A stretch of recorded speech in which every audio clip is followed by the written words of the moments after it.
Está com a sua Bíblia? Vamos abrir a palavra de Deus, Apocalipse, capítulo 10.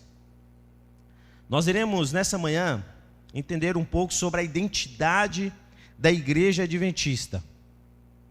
Apocalipse, capítulo 10, nós iremos ler 3 versos para entender um pouco sobre o nosso chamado como povo remanescente de Deus. Apocalipse, capítulo 10, pode colocar a apresentação aqui na tela, por favor? Mantenha a sua Bíblia aberta, vamos mais uma vez falar com Deus. Querido Deus, a Tua palavra está aberta, Senhor. Por favor, fale ao nosso coração. Que o meu eu diminua, Senhor, e que a Tua voz fale através da Tua santa palavra. É o que clamamos no nome de Jesus. Amém. Apocalipse capítulo 10, verso 10, diz assim, ó. Tomei o livrinho da mão do anjo e o devorei. E na minha boca era doce como mel. Quando, porém, o comi, o meu estômago ficou amargo. Nós sabemos que há muito tempo atrás, João, ele estava exilado em uma ilha grega, uma ilha de Patmos, e Deus deu a João a revelação, o Apocalipse, acontecimentos que teriam no tempo do fim. E há muito tempo atrás, já foi revelado isso para o apóstolo João.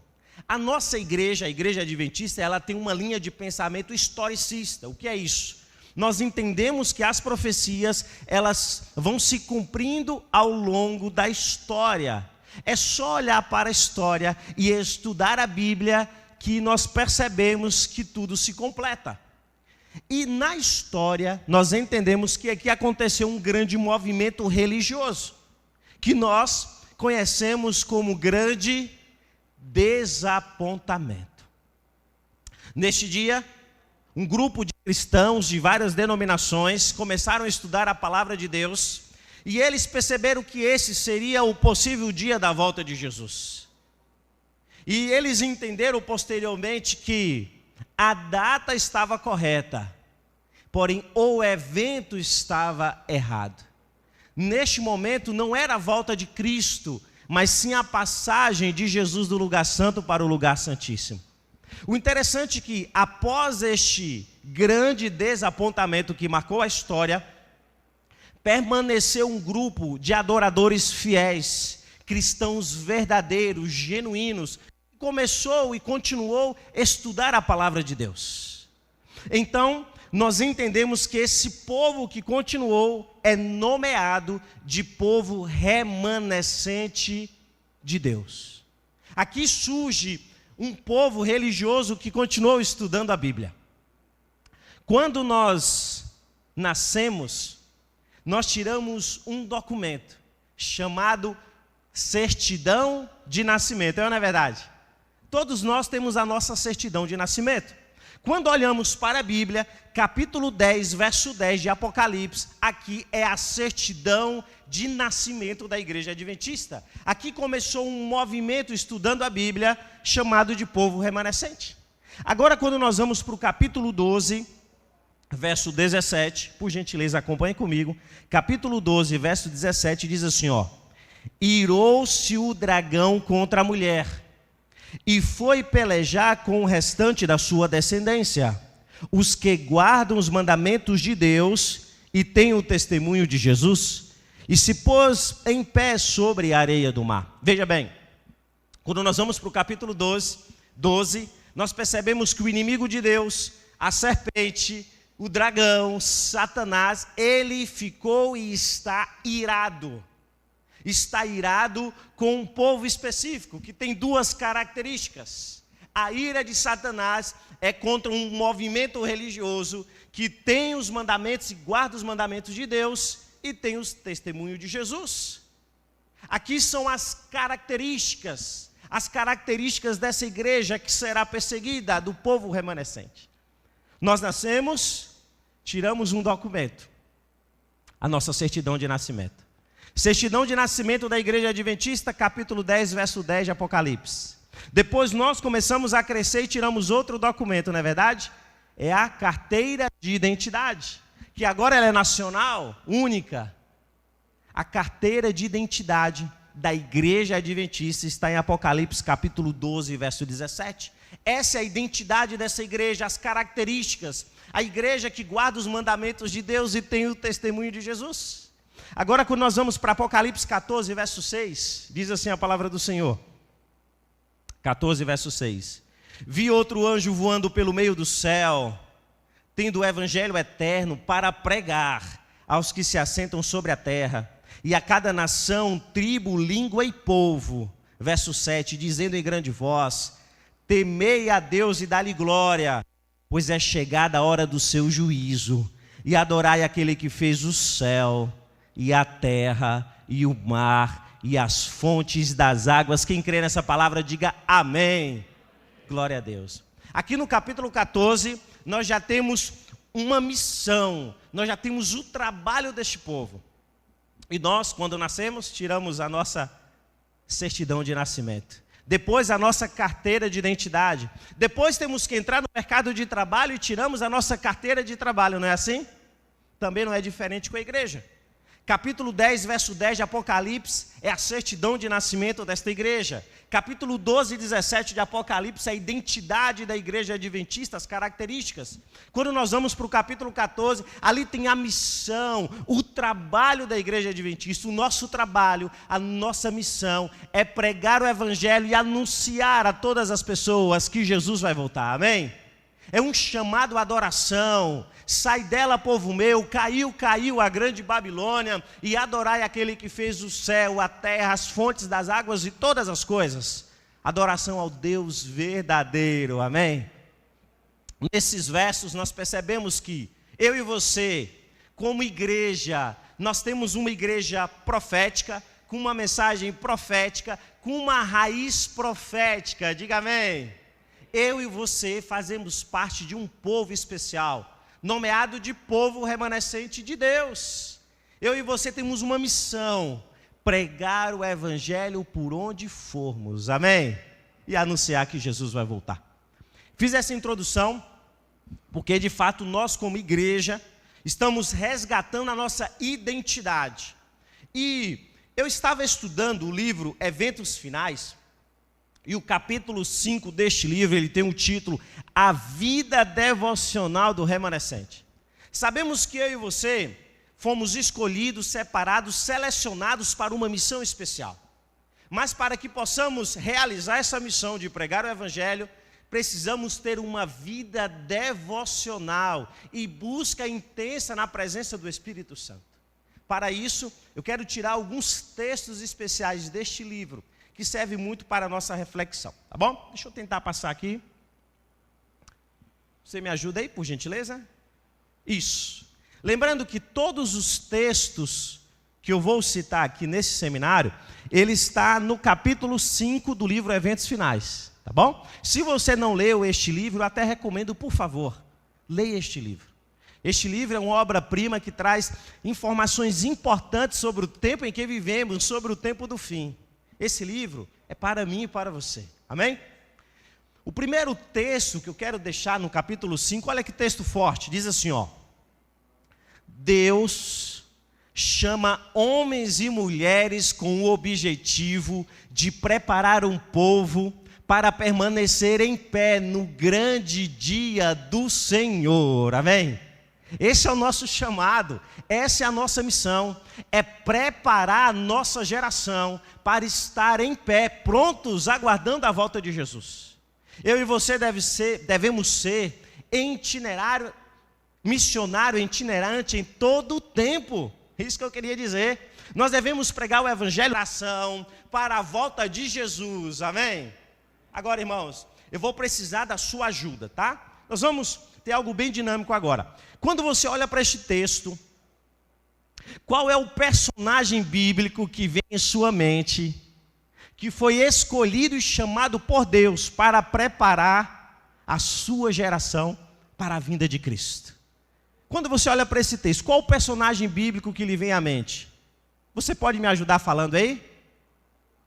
Quem? João. João apóstolo ou João Batista? o apóstolo. Mais alguém gostaria de citar algum personagem? Quem? Nenhum? Paulo, eu vi Paulo. Paulo também foi chamado por Deus. E ele foi um grande pregador, um grande missionário, não é verdade? Olha, na minha opinião, quando eu olho para este texto, me vem um personagem. Eu não sei se você pensou nele. Não falou, mas pensou.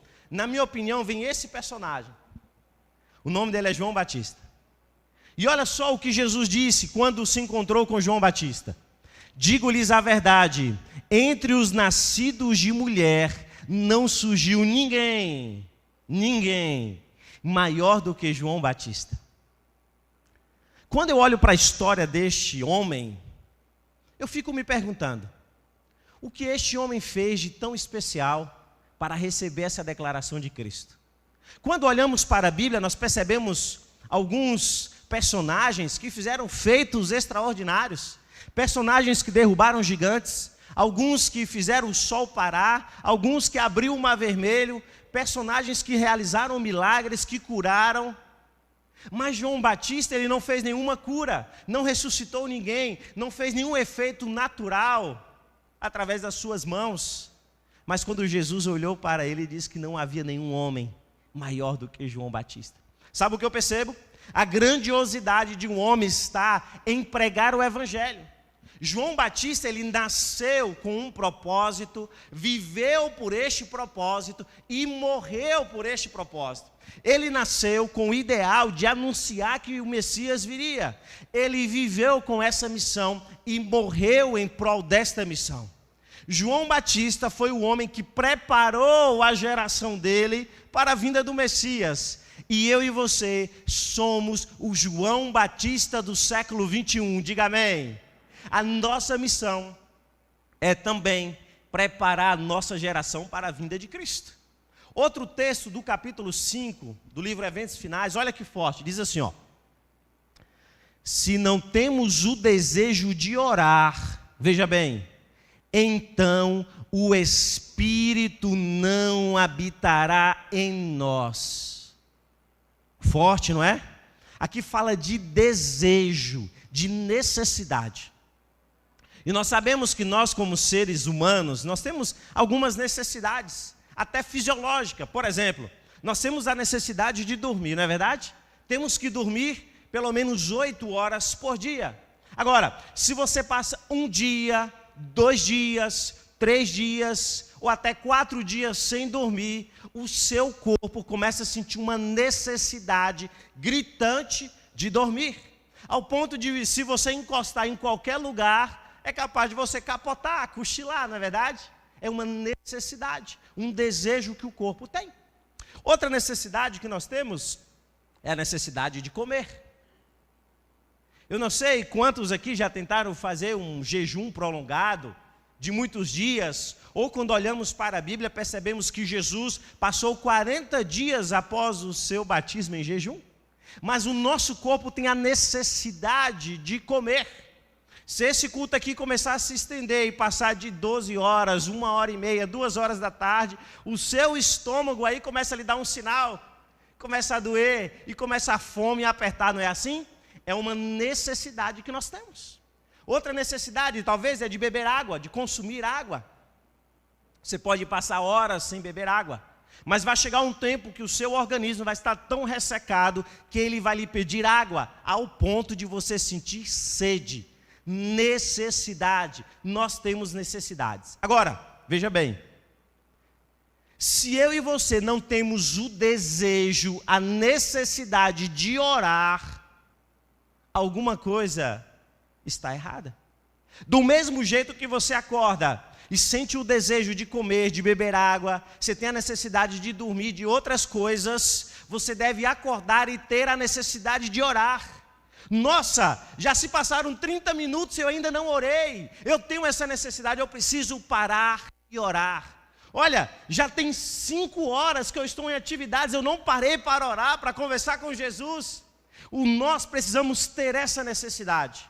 Se você passa o dia inteiro em atividades e não tem a necessidade de orar, isso significa que o Espírito não está habitando em você. Forte isso, né?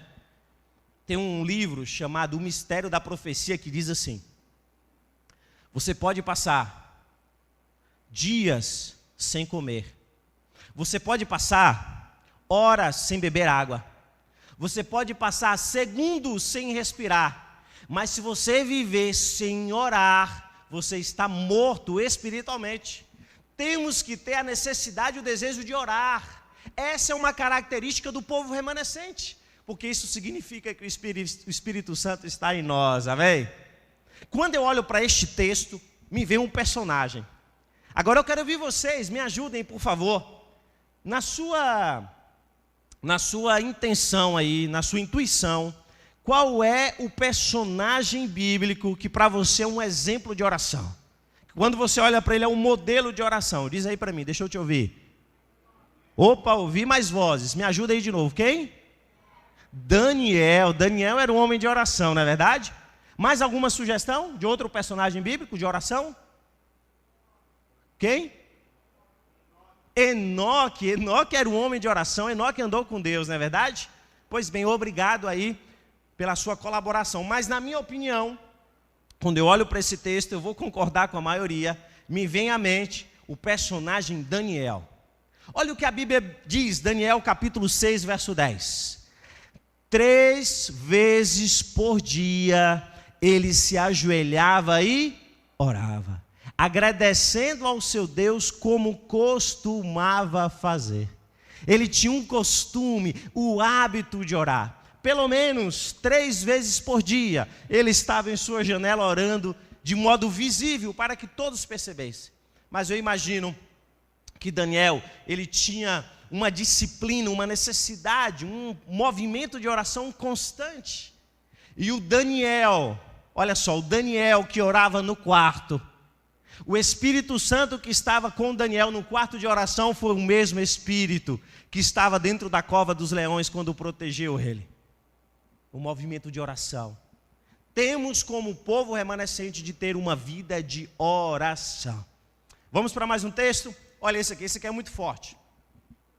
A irmã Watt diz no capítulo 5 do livro Eventos Finais que devemos educar a mente e o coração para estar na presença de Deus. Educar é um processo pedagógico, é um processo de ensino. A minha esposa, ela é pedagoga, ela diz assim que a base do aprendizado vem pela repetição. Quanto mais eu repito, mais eu aprendo. A serva do Senhor diz que nós devemos ter um estilo de vida onde temos que educar a mente e o coração para estar na presença de Deus. Buscar a presença de Deus com toda intensidade, com toda vontade. Eu tenho que buscar estar na presença de Deus. E sabe o que eu percebo? Às vezes, irmãos, na correria do dia a dia, acordamos tão agitados, tão preocupados, e às vezes saímos de casa. E às vezes não fazemos o nosso devocional. Às vezes esquecemos de abraçar os nossos filhos, de colocar no altar do Senhor e fazer o culto familiar. O culto familiar e o culto doméstico se tornou algo raro hoje em meio às famílias adventistas. Então imagina só você acordando cedo, abraçando o seu cônjuge nas primeiras horas do dia, agradecendo a Deus pela mulher especial que Deus colocou em sua vida, agradecendo pelo homem que Deus te deu. Você vai no quarto dos seus filhos, acorda eles com oração. O seu filho já acordou e viu os seus pais orando no pé da cama por eles? E antes de qualquer atividade na correria do dia a dia, você realizar o culto familiar? Eu falo isso porque a gente visita muitas famílias na nossa igreja e eu percebo que esse é o item que tem sido deixado de lado, irmãos. Culto familiar já não existe. Culto de pôr do sol já virou culto de pôr da lua. Alguns não estudam a lição da escola sabatina. Talvez se eu perguntasse qual é o capítulo do Reavivados por sua palavra de hoje, talvez alguns nem saberiam. Mas a serva do Senhor diz assim, ó, que nós temos que educar a nossa mente, preparar, disciplinar, ter um cronograma e ter um tempo de qualidade e quantidade na presença de Deus. A maior ação do inimigo para derrubar a minha e a sua vida, para desestruturar a nossa fé, é tirar o seu tempo da presença de Deus. Repare bem, depois pegue o seu celular, dá uma observada em quanto tempo você passa nas redes sociais, quanto tempo aquilo tem roubado o seu tempo do dia a dia. E às vezes passamos horas assistindo um filme e 5 minutos lendo a Bíblia. Passamos horas assistindo um jogo de futebol e apenas 2, 3 minutos orando. E queremos ter uma fé inabalável. E queremos resistir à perseguição final como o povo remanescente. Não tem como. É por isso que o conselho da serva do Senhor é que eu e você, nós devemos educar a mente e o coração para estar na presença de Deus. Quando eu olho para esse texto, me vem um personagem. Agora me ajudem, por favor, mais uma vez. Quem é o personagem que educou a mente e o coração para estar na presença de Deus? Na sua opinião, deixa eu ouvir. Moisés. Moisés foi um servo fiel. Ele esteve ao lado de Deus por muito tempo, liderando o povo de Israel, não é verdade? Mais alguma sugestão, algum personagem? Paulo, ouvi Paulo, não é isso? Paulo também foi um pregador fiel, um grande missionário, dedicou a vida na presença de Deus. Mas, na minha opinião, vocês estão certos, mas na minha opinião, quando eu olho para esse texto, me vem um personagem que educou a mente e o coração para estar na presença de Deus. Sabe quem é? Este homem aqui, ó. Gênesis capítulo 5, verso 24, diz assim: e andou Enoque com Deus, e não apareceu mais, porquanto Deus para si o tomou. Olha, este homem, ele educou tanto a mente e o coração para estar na presença de Deus, ele caminhou tanto ao lado de Deus, ele esteve tão presente na companhia de Deus, que Deus disse assim: ei, Enoque, você está muito longe de mim. Enoque, venha para cá, venha para mais perto, vou te levar para o céu, porque Enoque era um amigo íntimo de Deus. Querido irmão, querida irmã, precisamos ter tempo na presença de Deus. Escute o que eu vou te dizer. Se você aqui hoje não separa um tempo para estar na presença de Deus, como que você deseja passar a eternidade ao lado de Cristo? Como? Se aqui na terra muitas coisas te desviam o olhar, o foco, muitas coisas são mais interessantes e atrativas do que estar na presença de Deus, como eu posso dizer que quero passar a eternidade ao lado de Deus? Não está certo. Então, em nome de Jesus, nessa manhã, reorganize a sua vida se for necessário, faça a sua rotina, mas dedique um tempo de qualidade e quantidade na presença de Deus. Eduque a sua mente e o seu coração para estar na presença de Deus. Mais um texto, olha só o que a irmã White diz: somente, unicamente, com o estudo da Bíblia é que poderá resistir ao grande conflito. Esse capítulo 5 do livro Eventos Finais tem textos fortes, não é verdade? Eu convido você a ler, por favor, leia esse livro, leia de novo, leia novamente, quantas vezes for necessário. Quanto mais a gente lê, parece que Deus fala conosco novamente. Mas a serva do Senhor diz assim, ó: unicamente com o estudo da palavra é que eu e você iremos resistir ao grande conflito. É por isso que nessa união nós temos um slogan que queremos ter um grupo de membros da igreja, líderes, pastores, fortes na palavra, pastores que estudam a palavra, líderes que estudam e que meditam, e membros que examinem bem a palavra de Deus, porque a palavra nos fortalece. E por que a irmã White diz isso, irmãos? Porque nós estamos vivendo em um grande conflito. Veja bem, este é o período da história que mais temos acesso à palavra de Deus.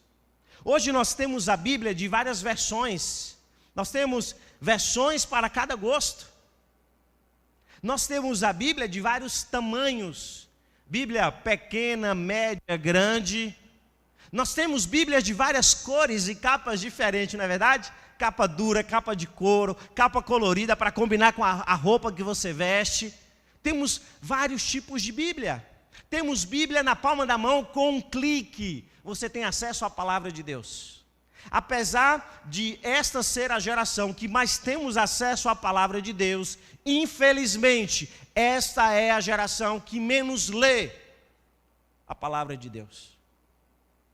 Mas sabe o que é mais preocupante? É que chegará um tempo que infelizmente não teremos acesso à palavra de Deus.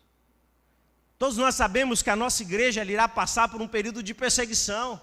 E os nossos templos serão fechados. Nós sabemos que o sinal da TV Novo Tempo será cortado. E a irmã Watt aconselha a nós fugirmos das grandes cidades. E quando sairmos das grandes cidades, talvez não vamos conseguir carregar a nossa Bíblia. E como é que vamos resistir? Como é? Veja só. Chegará o tempo em que muitos serão privados da palavra escrita. Se porém, olha só a condição, se porém essa palavra é gravada na memória, ninguém poderá tirá-la de nós. Posso ouvir o amém? O desejo de Deus é que eu e você possamos guardar a sua palavra em nosso coração. Vai chegar um momento que nós iremos fazer um culto e talvez nós não vamos portar a Bíblia física, escrita, mas nós vamos saber a Bíblia de cor. E alguém vai recitar o Salmo 23, o Senhor é meu pastor e nada me faltará. E vai recitar ele todinho. Outro vai citar o Salmo 91, outro vai citar outro texto. E em comunidade nós iremos ter a palavra de Deus, amém? A igreja primitiva, principalmente os adventistas, eles tinham uma característica, você sabia? Era conhecido como o povo da Bíblia. O povo que estudava e conhecia a Bíblia. Se você fosse algum dia debater algum assunto bíblico com um adventista, meus irmãos, pode ir preparado, que o adventista é bom de Bíblia, ou era bom de Bíblia, ao ponto de que tinha alguns concursos de bom de Bíblia de nível mundial. E sabe quem ganhava a maioria dos concursos? Os adventistas. Os pioneiros da nossa igreja, eles conheciam livros inteiros de cor. Sabe o que é você citar o Novo Testamento inteiro de cor? Sabe o que é você pegar livros da Bíblia, do Antigo Testamento, e saber recitar ele palavra por palavra? Esses eram os pioneiros da igreja adventista. Homens e mulheres que tinham paixão no coração, paixão pela Bíblia e desejo de pregar o Evangelho. O que me dói como pastor dessa igreja é que ao longo do tempo estamos perdendo o prazer, o sabor de estudar a palavra de Deus. Mas a serva do Senhor disse, se eu e você não tivermos a palavra no coração, nós não iremos resistir ao grande conflito. Qualquer dificuldade, qualquer situação, nós seremos abalados e iremos cair. Então, em nome de Jesus, não perca o céu por nada, meu querido irmão. Ei, minha querida irmã, seja uma mulher forte de oração, medite na palavra. Jesus está voltando, diga amém. Quero deixar mais um texto, Gênesis capítulo 7, verso 1. Depois disse o Senhor a Noé: entra tu e toda a tua casa na arca, porém tenho visto que é justos diante de mim nesta geração. Noé foi um grande pregador. A palavra do Senhor diz que Noé pregou durante 120 anos para a sua geração, sabe? Noé saía de casa para pregar, ei, se arrependam, o dilúvio está vindo, ainda há tempo. A porta da arca ainda está aberta. E a vida de Noé, ela foi dedicada em obedecer a Deus ao construir a arca. E foi dedicada em pregar o Evangelho, anunciando que o dilúvio viria. Mas sabe o que me chama a atenção na história de Noé? Apesar de levar uma vida de trabalho e de pregação, além dos animais, Noé levou toda a sua família na arca. A mensagem dessa manhã é uma mensagem para entendermos que eu e você fazemos parte de um povo remanescente, que temos uma identidade profética e temos uma missão de pregar o Evangelho. E devemos sim ser missionário em todo o tempo. Mas o seu principal campo missionário é a sua casa, é o seu lar. Ei, papai, você é o sacerdote da sua casa, entende? Você é o pastor do seu lar. Que adianta você ganhar o mundo inteiro e perder a sua salvação ou a sua família? Ei, mamãe, a irmã Wade diz que você é a missionária do lar, compreende? A missão de levar Jesus para a sua casa é sua, mamãe. Irmãos, temos que pregar, mas nunca devemos esquecer das pessoas que amamos. Ei, Jesus está voltando. E quando Jesus voltar, Ele não vai perguntar assim: meu filho, cadê aquele carro novo que você comprou? Não.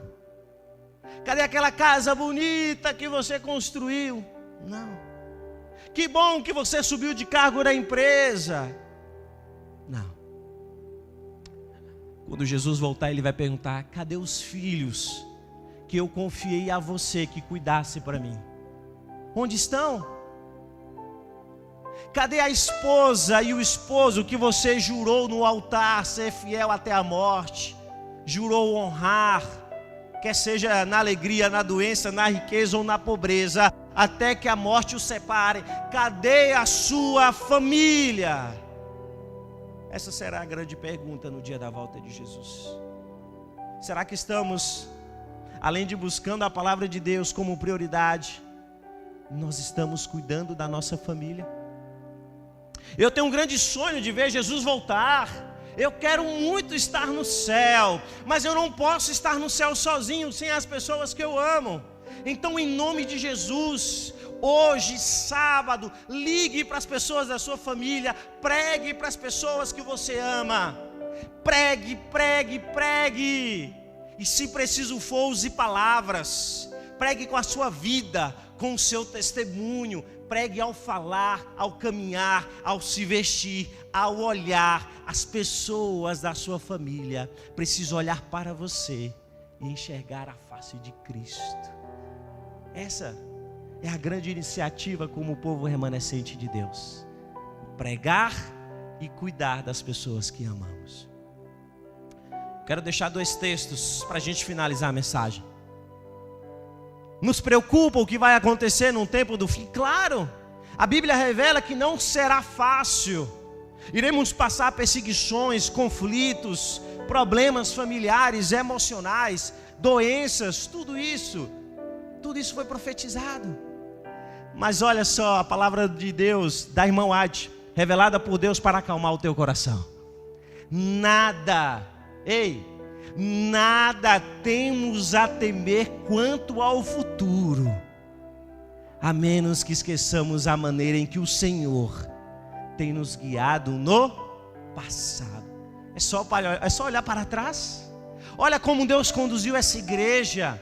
O tempo dos pioneiros não foi fácil. Sem recurso, eles não tinham ferramentas, mas a fé deles eram inabaláveis. Hoje nós temos tantos recursos, mas parece que estamos acomodados, não é verdade? Mas o Senhor diz assim: olha, não tema, não se preocupe. O mesmo Deus que cuidou dessa igreja no passado é o mesmo Deus que cuida hoje e continuará cuidando até o tempo do fim. Amém. Irmãos, eu quero deixar com vocês o último texto. Esse livro é fantástico. E se você talvez esquecer tudo o que eu falei para você aqui nessa manhã, por favor, guarde esse texto. Se possível, tire uma foto ou pegue o seu livro e grife esse texto. Esse texto, na minha opinião, é o mais forte que está neste capítulo. Olha só o alerta, a advertência que a irmã Wade traz para nós. Posso ler, sim ou não? Posso ler? Então acompanhe comigo, diz assim, ó. Se eu e você, veja bem, se eu e você não encontramos prazer agora na contemplação das coisas celestes, veja bem, se não temos nenhum interesse em buscar o conhecimento de Deus, se eu e você não temos satisfação alguma em deter os olhos no caráter de Cristo, veja bem, se a santidade não tem nenhuma atração para nós, olha a consequência, podemos então estar certos de que é vã a nossa esperança no céu. Isso é muito forte. Se hoje, quando você acorda, você não tem o desejo de pregar o Evangelho, alguma coisa está errada. Se você não entende que você faz parte de um movimento espiritual, de um povo remanescente, se você frequenta a sua faculdade, se as pessoas do seu condomínio, do seu bairro, da sua rua, nem sabem que você é adventista, alguma coisa está errada. Porque eu e você devemos ser como João Batista, pregar o Evangelho para a nossa geração. Sabe como eu penso isso? Lá no seu condomínio, a sua torre deve ser diferente de todas as outras. Sabe por quê? Porque lá tem um adventista do sétimo dia que ora e prega por todos. Lá na sua rua, onde você mora, deve ser uma rua diferente das outras, porque lá tem um adventista, e quando ele sentir problemas, ele vai bater na sua casa e dizer: ore por mim. Eu sei que você é um homem ou mulher de oração.